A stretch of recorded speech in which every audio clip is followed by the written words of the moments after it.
Today is the second day of Show Me Robots at the Missouri State Fair. Yesterday we had a similar event, and we had business, industry, education, hobbyists showing off the robots that they work with and learn about. And today, the second day of the event, is Robot Competition Day. And so we've got most of the robot leagues that are represented in the state of Missouri here and demonstrating or doing competitions and sharing what they do with the fair-going public. And there are many scientists, engineers, business people who are very concerned as to whether the United States will have enough scientists and engineers to manage and develop the technology we currently have, let alone invent and innovate for the next generation of technology. So 4-H, as a part of University Extension, part of the university, is working on that issue, extending the knowledge of the university, both with technology and with education, out to communities and working with organizations to try to increase participation. Robotics as a extracurricular activity or club activity really started taking off about 10 years ago. And each year we see a greater increase, more kids involved, and part of that it's structural, and we've got to work through that. If you look at other, 4-H is a good example. 4-H projects, our beef project, or our clothing, or our cooking, or our wildlife project, we have generations. We have parents and grandparents that know that content and can share it with the kids in an out-of-school environment, that they can support those kids.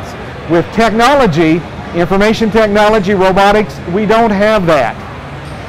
You know, if we're lucky, we've got a few parents and maybe some older siblings that have that experience. This is relatively new information, new technology. So we've got to work doubly hard to provide the supports for those kids to work with that technology and learn about it.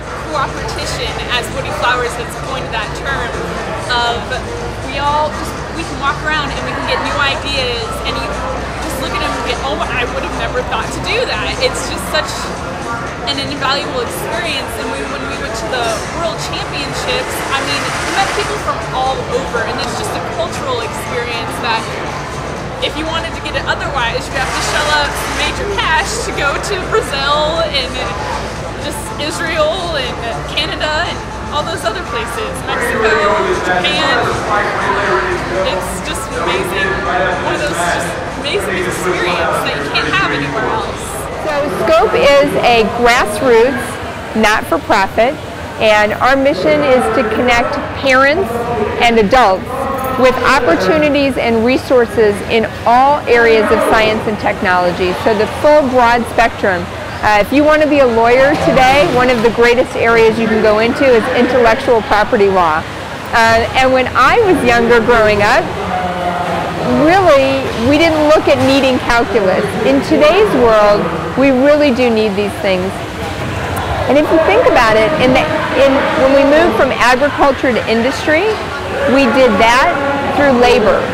But as we move from industry into an era of innovation, it's knowledge-based.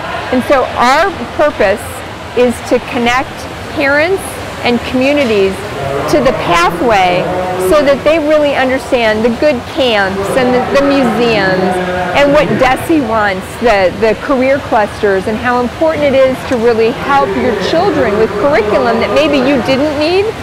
And then on to higher education, to really say, look at the technical schools or a certificate program or 2-year community college or a 4-year program. But at the end of the day, higher education is so important for our workforce and also for Missouri, that we can continue to lead and be really that light to the rest of the country, because in this area, we are leaders in animal health, human health, plant science, technology, IT, and let's just make sure that our citizens really understand that and can be supported. I'm a pretty firm believer, from everything I've seen, that our schools and our teachers do a tremendous job. But there's only so much that they can do.